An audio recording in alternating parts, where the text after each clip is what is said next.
Well, how are you, folks? Dave Brown back here with the New Populist. Thank you again for joining me. Now, when we think about the deep state, we think about organizations like the CIA, the Pentagon, the NSA, the State Department, these large, powerful organizations that we are all aware of. However, there are a lot of organizations and entities that your average person is not aware of that have a lot of power and are very important to the establishment. And one of those organizations is the Voice of America, which is a international broadcasting state media network that is funded by the US government. Now, we will claim that the point of this network is to spread free, fair, and real news around the world. But in fact, as you can guess, being funded by the US government, the actual purpose is to spread US propaganda and talking points. So that is why when Donald Trump announced on True Social that he wanted Kari Lake to run the VOA, all of the usual suspects freaked out. They are not happy with him picking her because she is very anti-establishment. Somebody that can't be trusted with an important apparatus that is used by the establishment to further the goals of the establishment. So just to show you how the deep state thinks about this, I have an article here from CNN written by Brian Stelter. And Brian Stelter describes himself as a media analyst when in fact he's just a clown that works for the Washington, D.C. bureaucracy, because he will never, ever take a position that does not support the mainstream thought in Washington, D.C. So to call him a journalist is an insult to real journalists, but reading his article, again, we can get their side, the establishment side, because that is what he is reporting. So, CNN, Brian Stelter, Trump's Kari Lake pick sparks fears at Voice of America. Presidents don't ordinarily pick the director of Voice of America, an international news broadcaster funded by the U.S. government, but President-elect Donald Trump says he wants his ally, Kari Lake, to take over VOA. Trump's Wednesday night social media post, in which he said, "I am pleased to announce that Kari Lake will serve as our next director of the Voice of America, presages many future fights over VOA, which became an ideological battleground during Trump's first term in office. Some journalists at VOA are highly concerned about the idea that Lake, a longtime local TV anchor turned media basher and election denier, could take over the outlet." So a little editorializing there from Brian Stelter by calling her a media basher and election denier.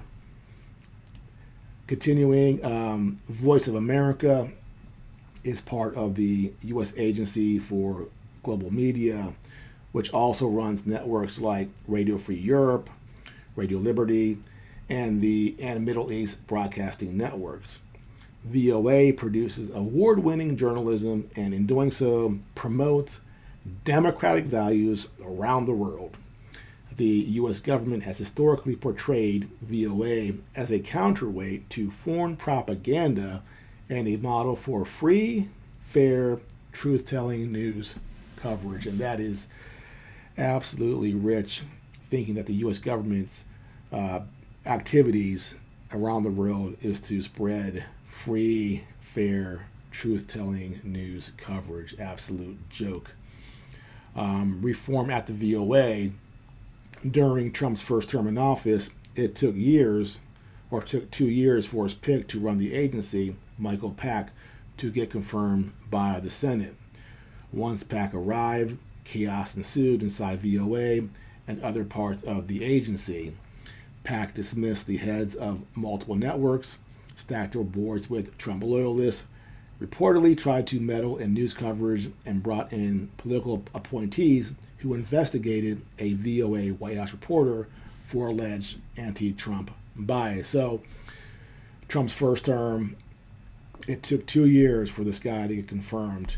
And of course, the reason it took 2 years was because, as we know now, and as we should have always known, the Republican Senate is not always on our side, and they're often holding people up and waffling and making it very difficult for Trump to get his appointees through.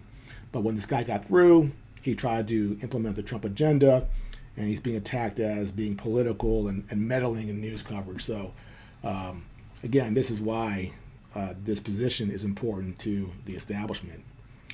The Trump-era purge efforts led Congress to institute reforms. A bipartisan group called the International Broadcasting Advisory Board now works with the CEO of the U.S. Agency of Global Media. By law, the head of VOA can only be appointed or removed by a majority vote of the board. So Trump got somebody in there, pissed off the establishment, and so they changed the law to make it harder for the president to get who they wanted as head of the VOA. So apparently now it takes a majority vote of the board. The board just celebrated the swearing in of a new VOA director, Michael Abramovitz, a few months ago. Abramovitz is a former Washington Post correspondent and president of Freedom House. He said VOA's mission is to provide accurate, comprehensive, and objective news and to tell America's story to people around the world, many of whom have no alternative source of information. So, who is this new guy that was picked to run the VOA? And who he is will tell us everything we need to know. Michael Abramovitz. Well, first of all, he came from the Washington Post, so that's your first sign that this guy is part of the establishment. But here he is, Michael Abramovitz, from Freedom House, and he came from Freedom House to the VOA, and he worked at Freedom House for 7 years. And Freedom House is another organization, NGO, funded by the U.S. government almost completely. They received $71 million from the U.S. government. And the Freedom House works across the world, as his name would suggest, to spread the ideas of liberty, democracy, and freedom. Of course, we'll go a little deeper into that. That's not exactly what they do. But more on Michael Abramovitz. He is, shocker, shocker, a member of the Council on Foreign Relations and a member of the Human Freedom Advisory Council for the George Bush Presidential Center. So all of the right credentials to show that you're part of the deep state, the establishment, especially, again, the Council on Foreign Relations, Washington Post. Come on now. But on to Freedom House. From their website, this is how they describe themselves. Freedom House was founded in 1941 to rally policymakers and a broadly isolationist American public around the fight against Nazi Germany and to raise awareness of the fascist threat to American security and values. In the decades since, Freedom House has established itself through its advocacy programs and research as the leading American organization devoted to the support and defense of democracy around the world. We work across political divides to advance policies that strengthen democracy and protect human rights. We support a vast, trusted network of activists and advocates who are leading the struggle for democratic change in their countries. When these courageous individuals are attacked for their activism, journalism, or opposition to tyranny, we strive to keep them safe so that they may continue their important work. Ah, boy. anytime you have organizations supporting activists across the world, again, we know what's really going on here. We're supporting people who are sympathetic to the United States and our vision of the world. But more on Freedom House. This is taken from Wikipedia. In 2006, the Financial Times reported that Freedom House had received funding by the State Department for clandestine activities inside Iran.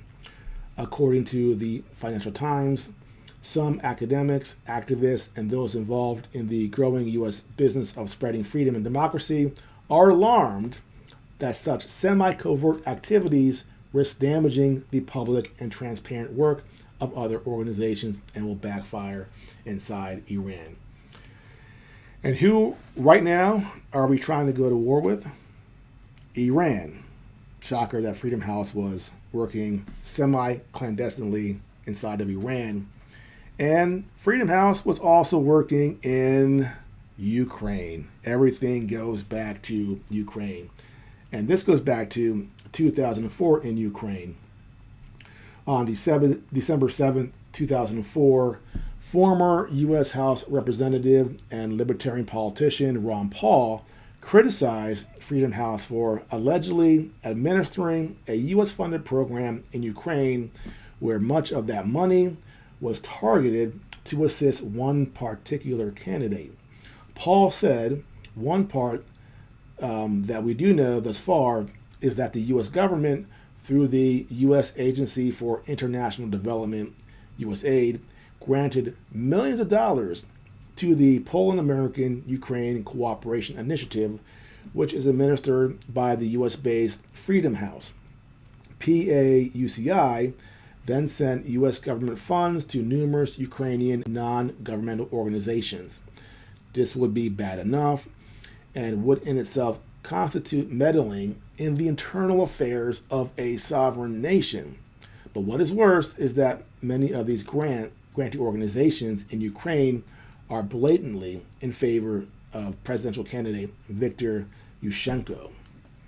So all of this talk about Russian meddling in the United States, all this talk about how the United States just supports other countries to be free and to be sovereign, and that you need to respect the country's borders. The United States is always meddling, funneling money through NGOs into other countries, Iran, Ukraine. Again, this is why Russia and China have banned these NGOs from operating, because they know the true purpose, which is to undermine their governments. But more on Freedom House and Ukraine. This is taken from monthlyreview.org back in 2006. 3 prominent politicized NGOs in Ukraine, the International Center for Policy Studies, the Western Ukraine Regional Training Center, and the Center for Political and Legal Reforms have visible links to Yushchenko. According to a U.S. House Republican from Bush's home state of Texas, Ron Paul, the first was funded by George Soros, and the latter two by the U.S. government. Millions of dollars for the Ukrainian election, all supported from USAID through the Poland-American-Ukraine Cooperation Initiative, which is run by the private democracy assistance organization Freedom House. And I've talked about George Soros in Ukraine. He spent $200 million in Ukraine to support freedom and democracy building. Of course, he was trying to undermine the government there at the time, just like all these NGOs do. And I've always said, if you wonder why George Soros is never investigated by anybody, despite the fact he's running around the world, around the United States, throwing money at all these things, the reason is that, in my opinion, he works indirectly for the CIA and the U.S. government. So he can pretty much do whatever he wants, and no one bothers him. And right now, his son, Alex Soros, is taking over the family business. And if you go on X, on Twitter, every day, Alex Soros has a picture of him in his apartment in New York with a different world politician. Presidents, prime ministers. This guy has access to everybody because he is part of the establishment part of whatever it is that's running this world. He's part of it, and he can pretty much do whatever he wants. So Freedom House, another one of these NGOs that is working to undermine governments in other countries, while we claim it is just for freedom.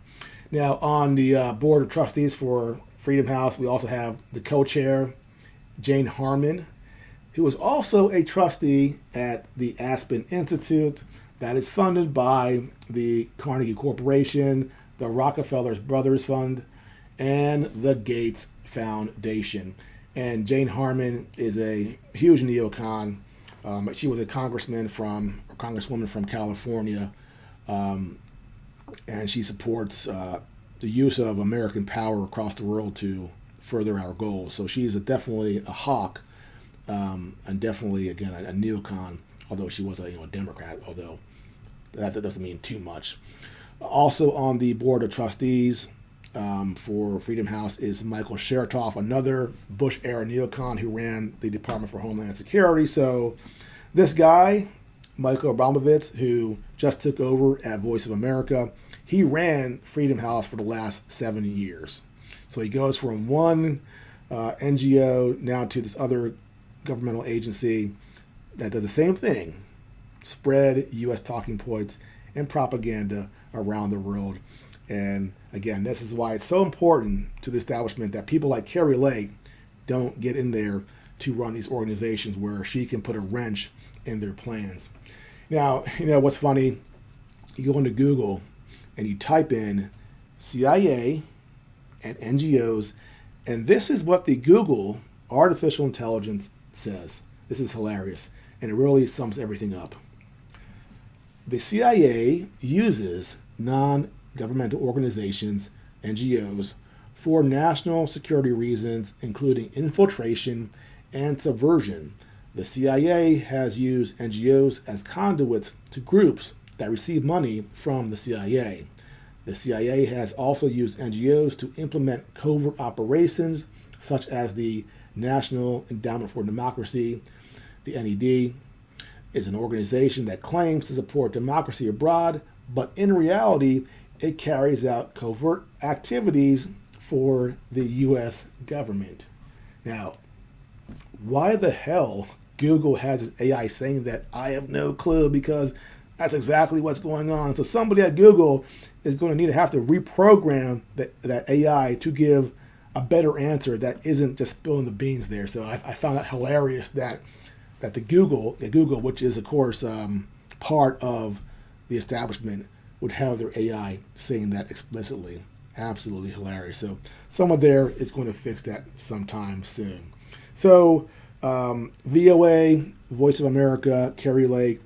This is Donald Trump trying to push back against the deep state and putting people in organizations like the VOA that can try to push back on their agenda to spread freedom and democracy across the world, when in reality it just destabilizes and causes more problems. So in 5 weeks now, 6 weeks, Donald Trump will become president, and hopefully he can really make significant progress in fighting back, because we have the Ukraine conflict, we have the collapse of Syria, we know that Israel wants to attack Iran, we got China and Taiwan.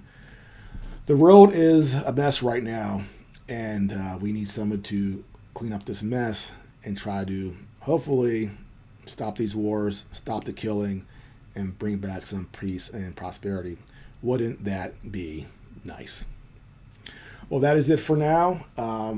If you are new to my channel, please like and subscribe, and I will see you next time.